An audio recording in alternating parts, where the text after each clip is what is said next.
Let's talk about beating Cincinnati.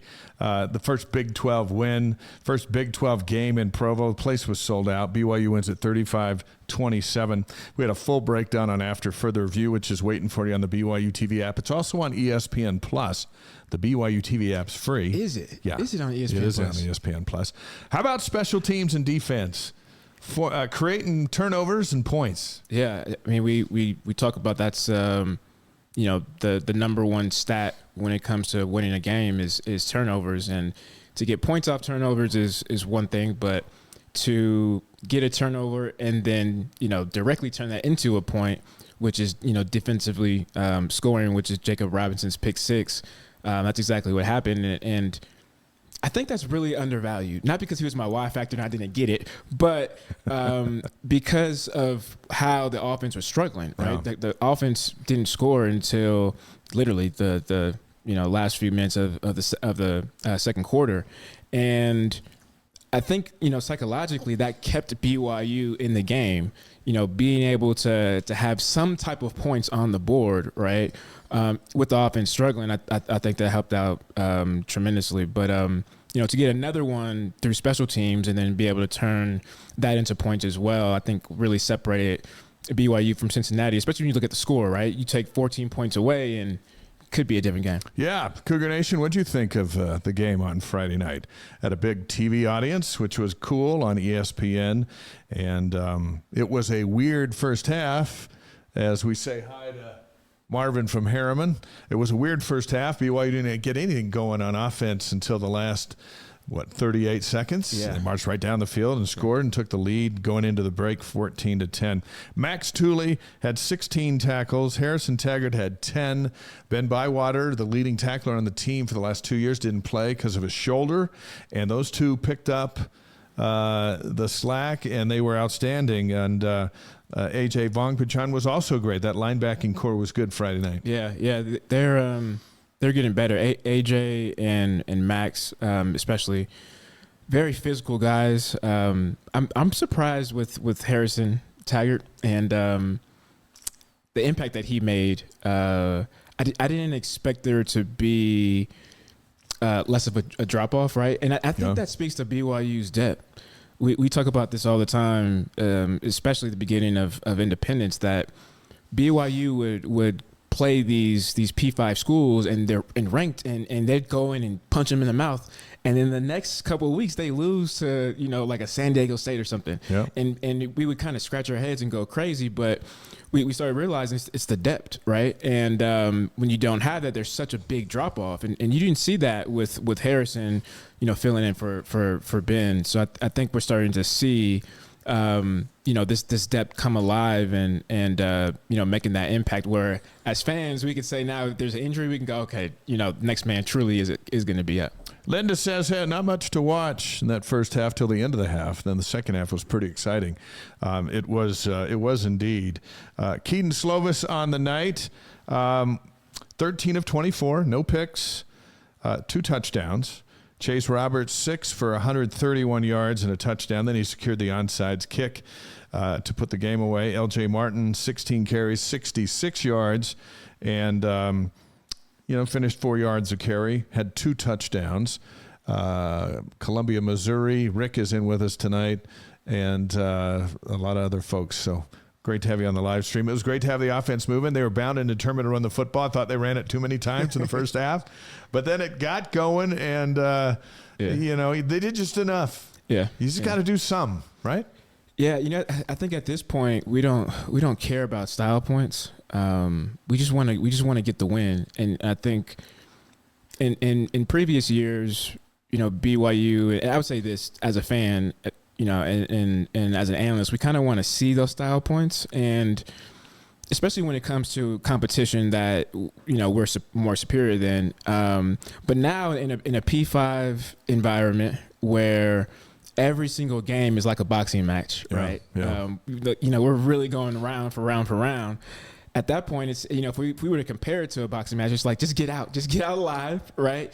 Do enough to maybe we don't need a knockout, but do enough to win the scorecard. But essentially, we just care about the win, right? In boxing, we don't really go back and watch the film and go, oh, you could have did this here, you could have did this if here. the guy's knocked out, it doesn't matter who won the second round. Exactly. And so I think I'm at that point now as a BYU fan, and even as an analyst, because we're starting to see more and more throughout the entire league, right? Yeah. That it's going to go to the last second, the last quarter, sometimes even the last play, which you saw with TCU and West Virginia. Yeah, Dr. Ketch, by the way, said, I was pretty impressed with Keaton. Not flashy, but pretty competent. He's up over 11,000 career passing yards.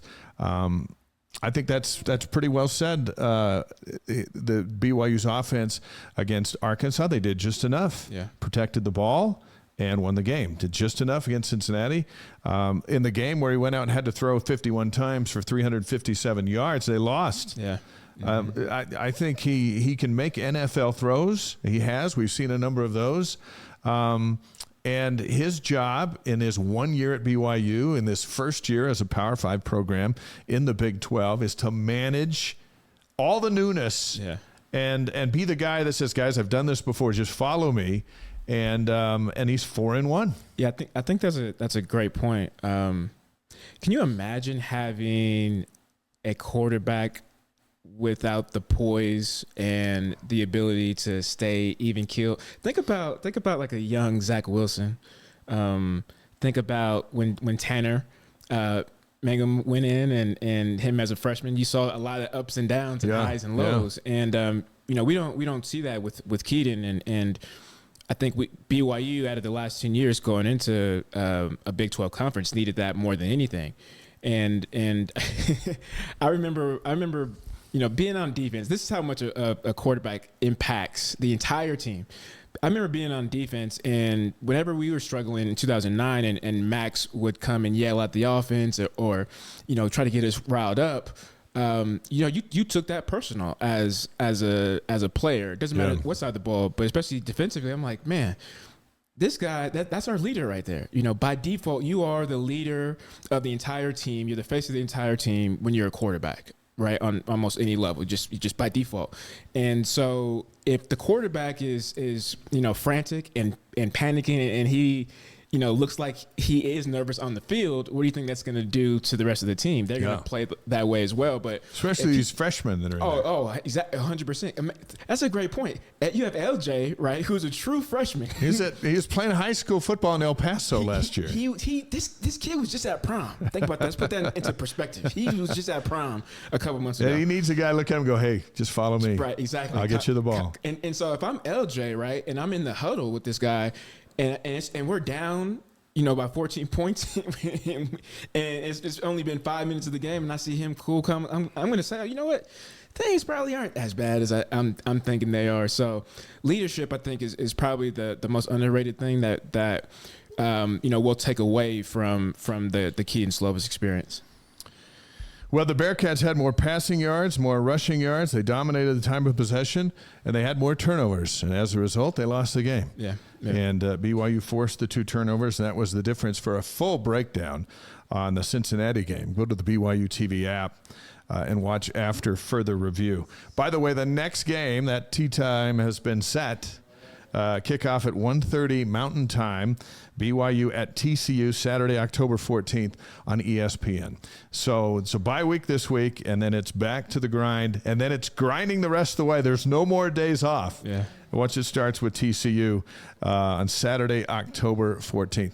Kalani Sitake addressed the media to kick off the bye week, and let's take a moment and listen to him.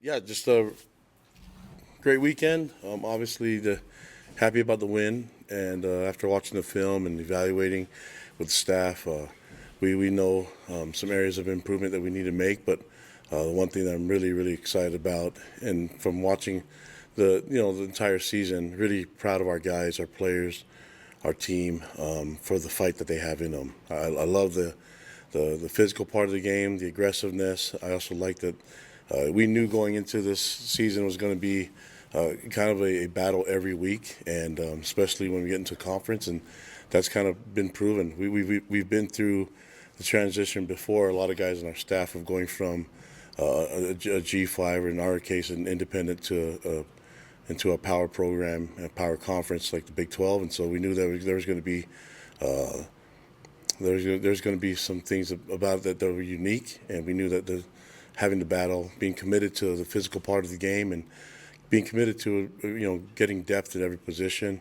And so we're sitting in a really good spot right now going to the bye week. But after evaluating it, I'm really proud of the boys, proud of the team, proud of the coaches, their commitment to each other and to our culture, but also commitment to just knowing that they got to battle it out. And that's kind of been proven in every game. And you're looking at the Big 12 conference, a lot of parity, but also you're looking at there's large leads that aren't safe. There's a lot of games coming down to the wire, and so that's just going to have to be part of it. You got to be ready for a battle every week, and we knew our guys would be committed to it. It's just nice to evaluate and watch the film and see that these guys are committed to doing that every week, and if we can get that done, I feel really good about our chances in going to the last 7 games of the season. So a lot of really positive things to work on, and really excited that we can get this time to work on some of our deficiencies and work on some of the things that we can get better and improve our depth, develop our guys still. So it's a loaded week for work for us. The only difference is we're not playing in the game, so we don't have to go through the physical part of that. But we will have physical practices, and looking into it, we'll have an opportunity for our guys to develop, especially young guys to develop, and we'll get some guys that will be healthier and get them back for the TCU game. So all in all, we haven't added to guys being lost for the season. We have guys that have been banged up, and then watching the film, we had guys that performed in the last couple of weeks, last few weeks, maybe not being 100%, and probably should have rested them a little bit, and so we did that. We've done that and made the decision to do that a little bit this week, and we'll see what happens when we get to the remainder of our season, starting at TCU. But right now we're feeling pretty good about where we're at, and I am feeling really good about the status of our team and the mindset that our team has going into every game. And then just really, really proud of our fans, too. I think fans have done an amazing job, giving great atmosphere, great environment. Our fans are awesome, and I'm glad that they get to show it on a national stage with our student section, with The Rock, and with all our fans being, whether it's here or on the road, we have fans that represent really, really well, and I'm proud of those guys, and I hope our fans know how much we love and appreciate them. And we're really looking forward to the next game. Unfortunately, this one's a bye, but we'll get ready and make sure that we're ready to roll by the time we head out to Fort Worth. So any questions you guys may have, I'll take them now. Taki yesterday setting the tone for the bye week. He's 4-1. Yeah. Everyone wants to be 5-0, but realistically, I think anyone would take 4-1 in a heartbeat back in August as we looked at the schedule. And you can tell he's and we'll talk to Chase Roberts about that in a couple of minutes, but he's confident that the things that have slowed BYU down are all fixable, and this is a good week to fix them. But they're moving forward. They're getting guys back and getting healthy. Yeah. When he said develop depth in the bye week, I kind of got triggered a little bit because I remember during my bye week, this is my first year here, all of the guys, all of our starters were out. And you're supposed to, traditionally, you want to have your second string guys, your third string guys. It's kind of like a little spring ball or a little camp for those guys. And I remember practicing, and Brandon Bradley calls me. He goes, "Brian, AB." And I go, "Yeah." He goes, "Do you know we're the only starters on the field?" And I stop and I look, and I'm looking around, and I'm like, "Oh, we are, huh?" And he's like, "No, the entire field. Look over there on the offense." And I look, and I'm like, "Oh, what?" And I get mad because I'm hurting, I'm bruised up. I want to take some rest, right? I see Dennis. Dennis doesn't even have pads on. Dennis deserves some time. Dennis doesn't have pads on. Max doesn't have his helmet.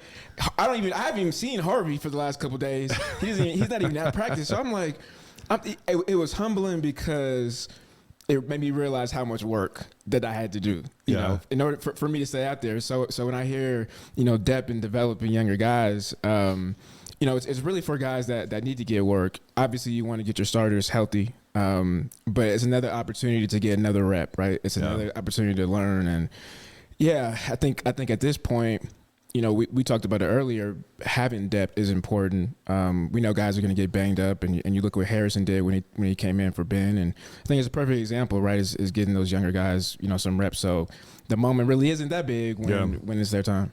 Hey, Les from Santa Fe, New Mexico, on with us. Larry from Linden, Utah. Hey, Dave, what happened to the flyover?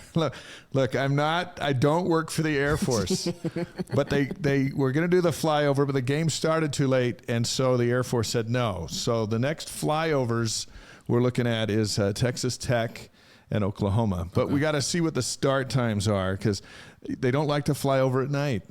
And, they like to fly over in the daytime, like at Kansas when they flew over. In Arkansas, they flew over before the kickoff.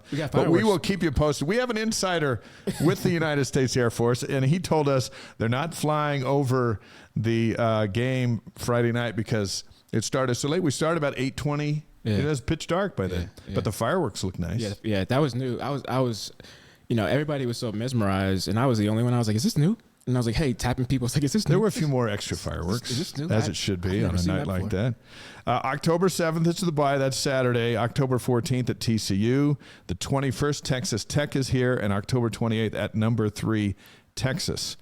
A couple of surprises in the Big 12 before we bring our guest on tonight. Our first one, Baylor trailed UCF 35-7. Late in the third quarter, and then they won 36-35. Yeah. That was at UCF, much like it in Provo, packed, everyone's celebrating being in the Big 12. They're up 35-7, and then they lose, which gives you a lesson to learn here. In the Big 12, it's never over. Yeah. Chase had to secure that onside kick at the end of the game on Friday night to make it over, and that was with like 16 seconds left or so. As long as they got athletes out on the field, as UCF will attest, it's not over. Right. And West Virginia went into TCU and beat the Horned Frogs 24-21. They were picked last in the Big 12. It was never over for the Horned Frogs, and the Mountaineers just kept coming. Then they blocked a field goal at the end. And then Texas routed Kansas 40-14. I was bugged by that because Jalen Daniels didn't play a down, the Kansas quarterback. He was practiced all week, but he had a stiff back on Saturday. Yeah. Maybe when the Longhorns came out. And so he didn't play, but he was healthy against BYU. Of course he was. And he was tough to stop. But so anyway, those are the three notes from the Big 12. That game was actually over when Jalen Daniels didn't play. That's when that was over. And Texas is good anyway, but still. This week in the conference, on Friday night, Kansas State's at Oklahoma State. Then Saturday, number 12 Oklahoma against number 3 Texas. We may ask Chase to predict that one, since he's in a bye week. We'll see. UCF's at Kansas, Texas Tech's at Baylor, and then TCU, who will host the Cougars a week from Saturday. They're at Iowa State, and that's going to be an interesting game because both those teams are still trying to figure themselves out.